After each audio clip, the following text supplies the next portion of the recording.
I have uncovered the glitch in the YouTube matrix, and I'm gonna prove it. In order to prove it, we need to go back to 2006. In 2006, YouTube was bought by Google, which was during a time when their prime objective was to be an organized platform for providing the world's online information. For many years after, that's exactly what it was. But as the company began to expand and their influence changed, so did their responsibility as well. It's no different than looking at the rise and fall of Ninja as an authentic kid playing video games in his basement, who went on to become a celebrity, changing every aspect of his content, personality, hair, commercial, sponsorship, brand, to fit the new circle of influence. With great power comes great responsibility. Google, with its new responsibilities as a media company, began to adopt and change. In April 2018, Google's code of conduct would see a shift when it would change its code of conduct from "don't be evil." Googlers generally apply those words to how we serve our users. But "don't be evil" is much more than that. Yes, it's about providing our users unbiased access to information, focusing on their needs, giving them the best products and services that we can. But it's also about doing the right thing more generally. Following the law, acting honorably, and treating coworkers with courtesy and respect. If paying attention, you might have missed it. We just removed the mission to provide unbiased information, which means that Google now has the authority to begin changing the definition of words in any way, which way that it would most benefit the collective entity, Google. This change would catapult us into what I would call, when in doubt, bury it. And that will be a major theme as we dive in to the YouTube matrix. Step 1 of the YouTube matrix. Start changing the definition of words. For the purpose of YouTube's matrix, we will start with the word trending. Trending used to mean currently popular or widely discussed online, especially on social media websites. Coffee Break analyzed the trending tab, giving a breakdown of how videos go trending. And I'll put a video in the description to clarify exactly. But essentially, what he comes to conclude is that large media companies are now holding the majority of the content that is displayed on the page, which is incredibly fascinating for two reasons. One, because this is what I would consider to be a very interesting topic for content creators, but that there's zero doubt that the content creator who worked on this video spent hundreds of hours on original content and it somehow got buried. It is as if Google became aware of the situation and buried it. The video should have gotten this creator on the map, like into the top 1% of creators type of thing. Like, it was an engaging, interesting, and being talked about by all the other creators at the time. The most fascinating part has to be the fact that this creator in particular had been creating YouTube content for 3 years prior to making this video. He had had plenty of time to refine his skills through all the, brand new creator type content, which is my video right now, and become a real polished, solid piece of work. Now, 3 years later, he made 6 more videos after that video and somehow dropped off the platform, never to be heard from again. That's really interesting, don't you think? If you Google the disappearance of Coffee Break, the first post that you see is a discussion about how Coffee Break became Coffeezilla. They look nothing alike. How is this even... How would you make that mistake as a dedicated fan? If that isn't some Matrix kind of thing, then I don't know what is. And that means that this video is officially doomed. It doesn't matter. I'm nobody. No one's going to see it anyway. In my opinion, as I really think about it, the only conclusion that I could really come to is that this type of content got shadow banned.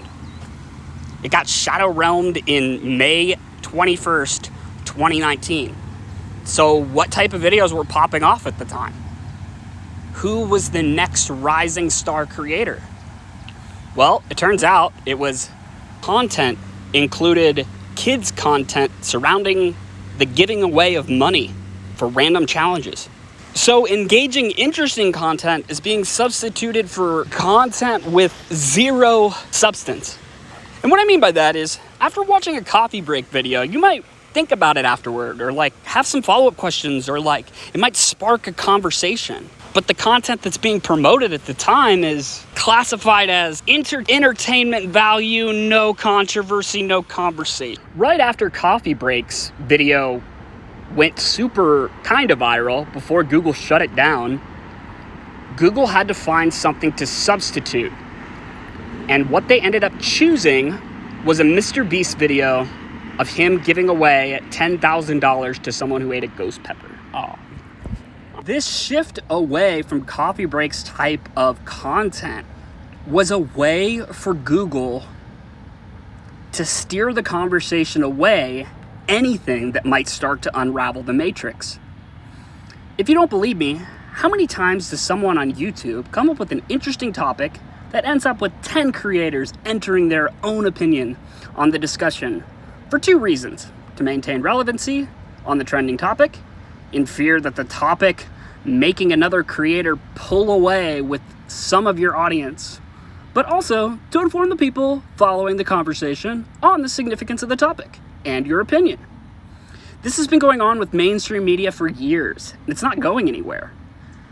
I would really love to show you just how much it's changed, but it's been struck from the record. The furthest I can go back is March 2021 to today. Notice anything? One, there appear to be original content creators being featured on the page, but now they're completely replaced with large media outlets. Check out this web archive of the YouTube trending page. It's completely erased, almost like they didn't want you to see what's happening. Okay, so now that YouTube has slashed the directory, they have to make the content they show you appear to be actually trending. Before you check out halfway through my point, I want you to understand that this is where my information is coming from. Number 2 of unraveling the matrix. So how do we do that? There is nothing that speaks louder than a conflict of information. A trending video with no comments and engagement. What was YouTube to do? Oh, whatever shall we do? What they would end up doing is taking a page out of Reddit's book. And I'm not going to go on a tangent, but here's a clip that basically summarizes exactly what I mean by that. As in, I read it on Reddit. After receiving funding from angel investors, Reddit was released on the 23rd of June 2005. Over the following months, both Alexis and Spez created numerous fake accounts in order to jumpstart the website, spamming the site with interesting links in order to give any unsuspecting visitors the illusion of a thriving online community. Populate the site with interesting information, with the illusion of an online community, giving away any unsuspected viewer the feeling of a community. I honestly felt like I couldn't have said it better myself. It doesn't take a genius, but it does take critical thinking skills, which is given. It obviously works. The even more devious part is that anyone that might point this out will automatically never be visible to anyone else but on their end. They still see the comment that they post with no engagement, which if you really think about it, it gives them the illusion that they don't even exist, or that they're crazy for even thinking about the fact that it's obvious that they're being fed misinformation, figure, or creator. As if all of this wasn't enough, the Matrix goes even deeper. Mrbeast would go on to issue a challenge to another YouTuber to get a channel with no videos to 100,000 subscribers. Now on the surface, this sounds like a really funny challenge, but in reality, it was just a challenge to create believable bots to post comments on his videos with millions of subscribers, such that the appearance of an active subscribers with influence are engaging and commenting with his content, while his videos are getting heavily view-botted to continue growth such that there is zero doubt. I'm honestly surprised YouTube hasn't stepped in. There's no doubt in my mind that if this continues, he will get to 100 million subscribers, no problem. I already know, just saying this, how many Mrbeast bots will be spamming my video if it ever gains traction. That said, I'm not expecting it to, and more than likely, this is going to get trapped in the Matrix, never to be seen, or receive a copyright strike and be taken down. I already had that happen once. I posted a bunch of Mrbeast videos. Those that obviously Mrbeast would rather keep private, and I'll put it in the video description below. But let's just say it didn't look pretty. I want to make it very clear. I'm saying all of this about Mrbeast out of the utmost respect. I recognize the influence that he has on the platform and how he got there, and there are some unbelievably awesome videos of him. I admire that. I really admire that. Is the world really that small in that a video a random person posted with almost no influence would get taken down by Mrbeast himself? Are there really nobody here? I mean, think about just the gravity of that. The gravity that the most influential person on YouTube would come and visit my video. YouTube giving a creator the ability to copyright strike a video that includes negative information is effectively giving its prize creator the ability to rewrite history, which is a power unlike anything we've ever seen. I mean, let's be real. How influential are the comments on the video section anyway? I mean, do they really even matter? Like, does anyone really care? If you research any information about the man, the myth, the legend, Mrbeast, the story of Mrbeast goes, Mrbeast started out as a Minecraft creator at the age of 13 and would go on to end up giving money to various charities and organizations as well as to the homeless. He's an inspiration for all.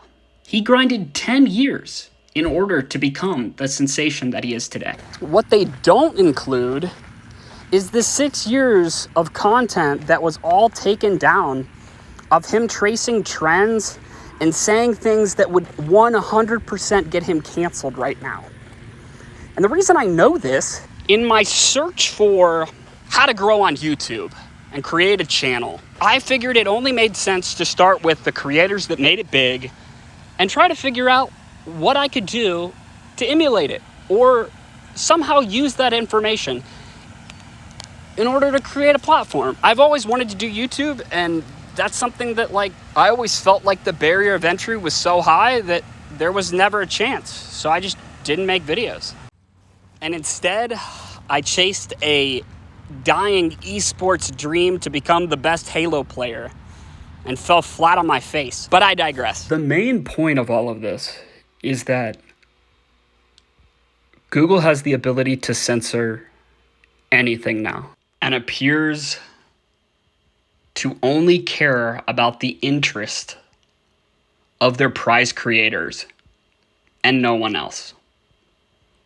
The fact that Mrbeast himself can copyright strike a video that should be available to create under fair use is a use of power that's unimaginable. It's a fortress. It makes YouTube's creators an impenetrable fortress. Do you realize if you now have an army of bots to post any message that you want sent out, and as a result, the truth just became relative? And it's the reason that we have now gotten to step 3 of the matrix. Step 3 of unraveling the YouTube matrix. If you're paying any attention, the YouTube matrix is bursting at the seam with the insertion of a guy named Andrew Tate. You may not believe me when I say this, but hear me out. Andrew Tate has recently become he has recently just exploded in popularity over the last, coming from seemingly nowhere.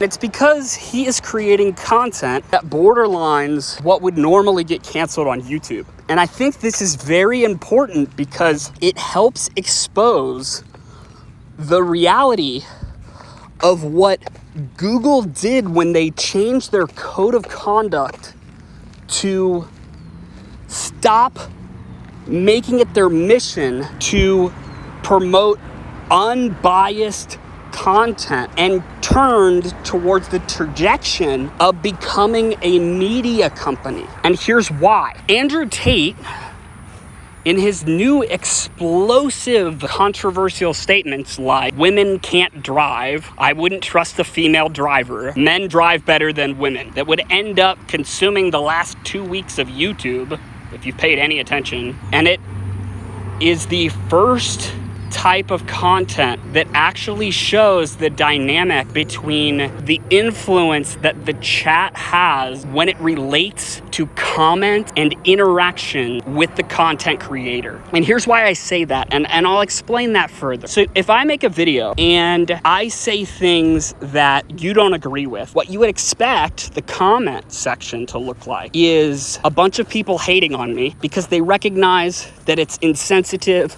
and you should be canceled. But if you tiptoe the line just well enough that you can get the commenters on the video to be posting an overwhelming amount of support, it changes the narrative such that other content creators feel the need to come and challenge the statement because they recognized just how ridiculous it is that the chat doesn't line up with the message. Like there's something else going on behind the scenes or something.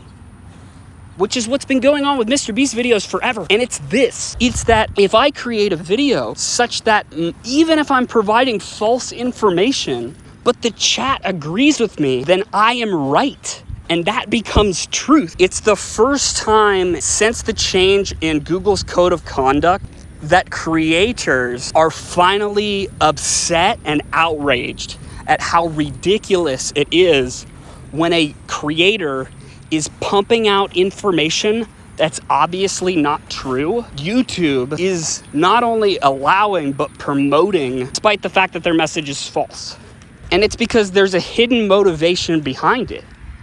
The hidden motivation behind it is that if I can create a video where my chat agrees with me and the comments appear as though everything is great and awesome and wonderful, and I'm backed by YouTube and have the authority of an esteemed content creator who's supposed to be known as reliable, and yet I'm pumping out information that is effectively stealing from my audience, and YouTube is playing the innocent bystander as it goes on. And it's been going on with all these crypto scams. There have been multiple content creators that have come up out of nowhere just trying to categorize and log all of the crypto scams and influencer scams. It's never ending. I have been waiting for over a week to see the headline. Andrew Tate uses smokescreen. Andrew Tate uses YouTube's platform, providing controversial information as a smokescreen to steal millions of dollars from its users. And YouTube has caught the bait, hook, line, sinker. The list is so overwhelming that that's all YouTube has been. Like, that's all the content that's being created now. There is no original content. Everyone is scamming you. You are being scammed by the Matrix. And somehow, people still believe it. Andrew Tate is making $5 million a month from scammed viewers who's joined his Hustlers University.